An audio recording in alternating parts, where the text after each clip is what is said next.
Good evening, everyone. My name is Ken Mejia-Beal. I'm the chair of the Democratic Party of DuPage County. And for tonight's edition of Chair Chat, we have a very special guest, Congress, Congressman Krishnamoorthi, who was elected to serve the 8th Congressional District here in Illinois in 2017. Congressman Krishnamoorthi, it is a pleasure and an honor to have you here. How are you doing this evening? Hey, I'm good, Ken. Thanks for having me. Of course, of course. I want to jump right in.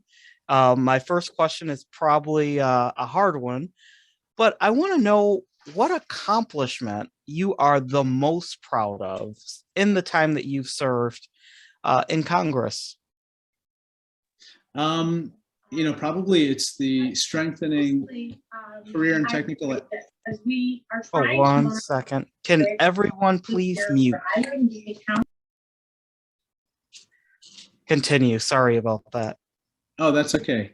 It's the strengthening career and technical education for the 21st Century Act. It's a mouthful, but basically what it does, Ken, is it modernizes our nation's skills-based and vocational education system, which has been really neglected for decades. And so we want to make sure that everybody has a good post-secondary education, regardless of whether they go to a four-year college or not. And it was a bipartisan bill. It got signed into law in 2018, and now it's been in operation for a couple of years. And it's helping 11 million students get a higher quality post-secondary education as compared to before. Well, it's actually funny that that was your answer, because I was going to talk to you about the College Transparency Act.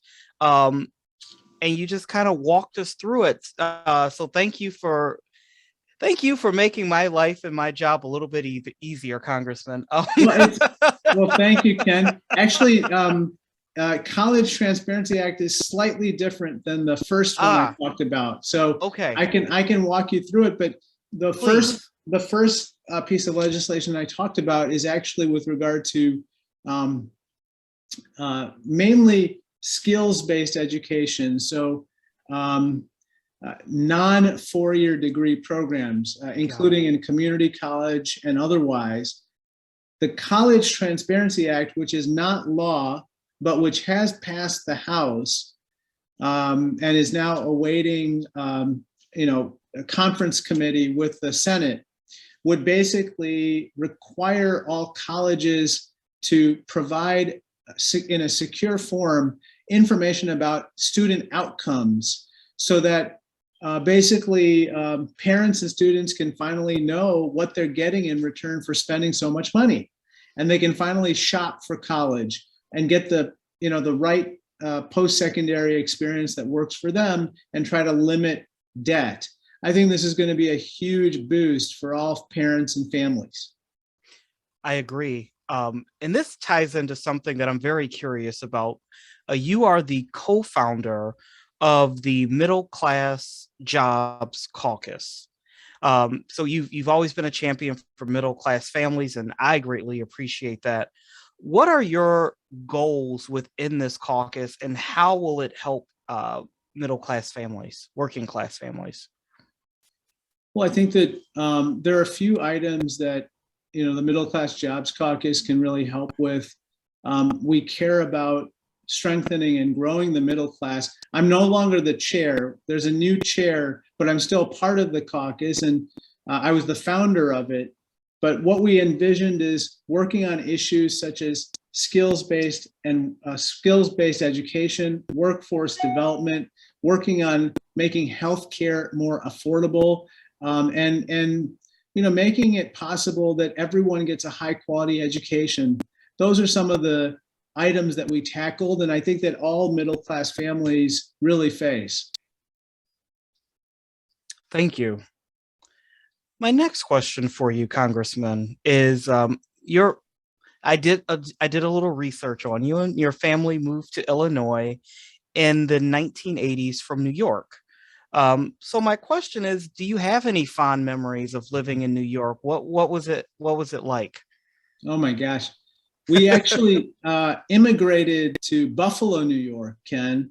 And one of the most interesting things about Buffalo is that it gets one of the highest average snowfalls of any city in the country. It gets so much snow that because of being in close proximity to Lake Erie and other Lake Ontario, that you can easily see 3 feet of snow like every winter. We get a fair amount of snow here in Chicago, but that was such a as a young child. I have fond memories of that, and I remember the snow banks. And I remember, going outside and seeing snowdrifts that were much taller than we were. And one interesting thing is, my parents immigrated from India, Ken, and so they were coming from one of the hottest climates in the world to one of the coldest. And so I think, for them to see that much snow, I think was just probably astonishing. I cannot imagine. So are you a fan of winter? You seem to like the snow and everything. I let me put it this way. I think Chicago and Illinois are the best places to live, except there are only 3 things that could be improved, and that's January, February, and March. But apart from that, everything is really perfect over here. You just answered my question in the best way possible. You are also the vice chair of the LGBTQ Equality Caucus. Yeah. How did you get involved with that caucus? That's really interesting. How did I get involved? I've always been very sensitive to any kind of discrimination or prejudice that any minority community faces. After all, I'm a racial, religious, and ethnic minority with 29 letters in my name, and I'm an immigrant. So I check all the boxes that some people in this country can't stand. And I very much identify with the challenges that LGBTQ plus folks face.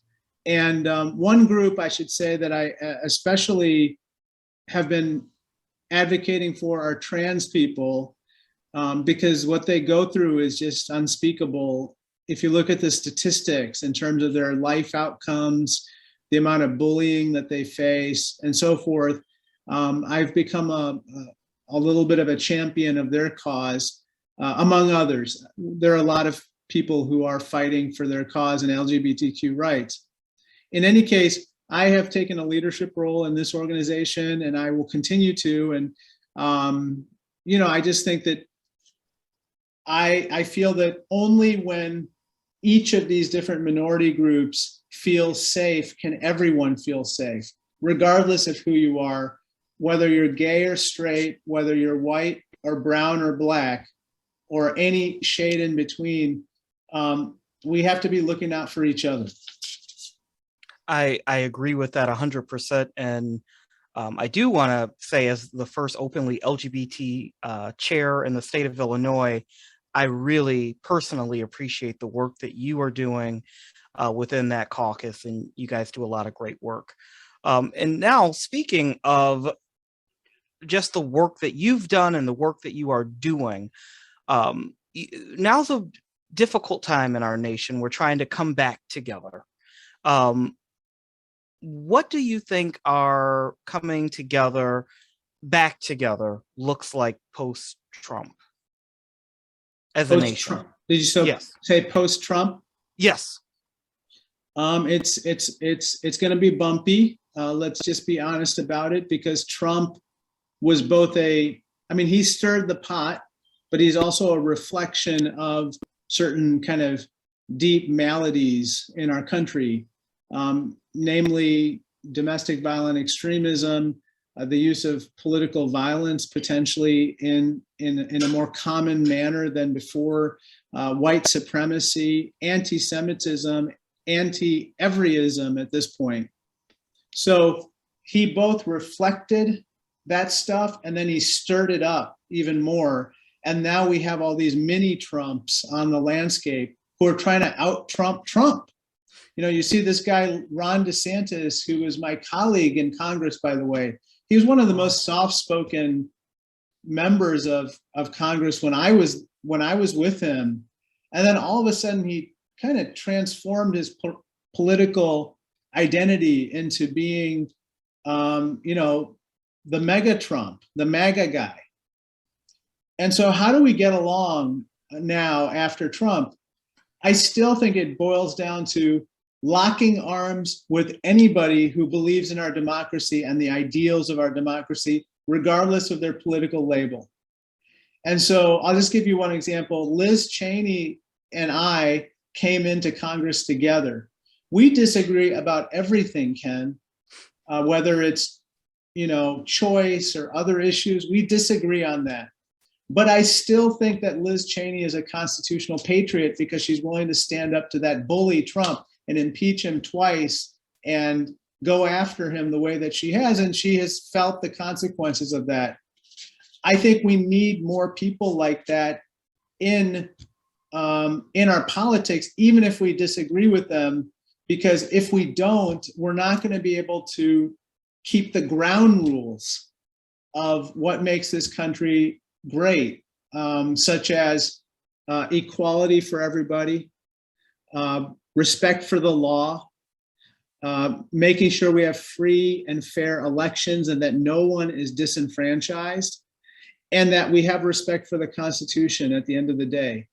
And I think that those are some basic ground rules that I hope that everyone can respect, even if we argue vociferously against each other on different policies. Thank you for that. And Congressman, I have one more question for you, and this is probably the most important question you'll ever be asked in your life.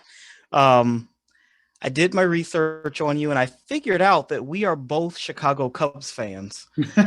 So that's a plus in my book. If you had to pick another favorite baseball team, who would you pick and why? Oh my God, Ken! I know. You're too much, man. You're getting me into all kinds of trouble here. As long as you don't say the Sox, I think you'll be okay. Yeah, like if I said the Sox, I'd be in trouble. If I said the Cardinals, I'd be in trouble. And I wouldn't say those anyway. Good. Who do I like? Honestly, I dislike a lot of teams. So it's really hard for me to answer that question, but I always root for the underdog. I find myself, maybe that's a theme. Maybe that's something I should just leave with on this chat, which is I find myself always rooting for the underdog in every contest. Even in the Super Bowl, I was rooting for Cincinnati at some point because I felt that they were kind of the underdog in this contest. I think that I find myself in baseball and whatever contest looking for the team that is working hard, that's scrappy, that has a good attitude, and that is trying to bring their best in a pretty tough situation. So it depends on the year. It depends on the game, who I root for. But I am a Cubs fan, and I'm diehard, which means that I'm an optimist at the end of the day. Ditto. Well, thank you for taking a little bit of your time this evening to talk to us here at the Democratic Party at DuPage, Congressman. We can't wait to see you on the campaign trail. Where can we go to find out more information about you, volunteer for your campaign? Oh, yeah. Where can we go? I am glad you asked. Matt Johnson is my campaign manager. He's actually on the Zoom. He's off camera right now, but Ken knows him well. Matt's email is very simple, which is Matt, it's actually MAT @rajaforcongress.com. You can also just go to our website, rajaforcongress.com. Oh, there's Matt. Matt's from Florida. That's why he's wearing a heavy jacket inside. Got it. That makes a lot. And a scarf. Matt, what are you doing, man? It gets cold in the office sometimes. No, but Matt's a good guy, and he can, just text, email him, or email the website, and we'd love to have you volunteer. We're actually knocking on doors, Ken, and collecting petition signatures, and I think you folks are working with us on this endeavor, but we would love any and all help in this at this time. Well, thank you. We're going to be sending folks over to volunteer to find out more about you.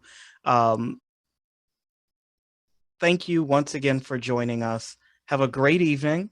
And thank you for popping in, Matt. Have a great weekend, Congressman Krishnamoorthi. Hey, thank you. And remember, my last name gets me on a first name basis with everyone. So just call me Raja. Will do, Raja. Okay. Thank you. Thanks, man. Take care. You too. Bye-bye. Bye. Bye, everybody.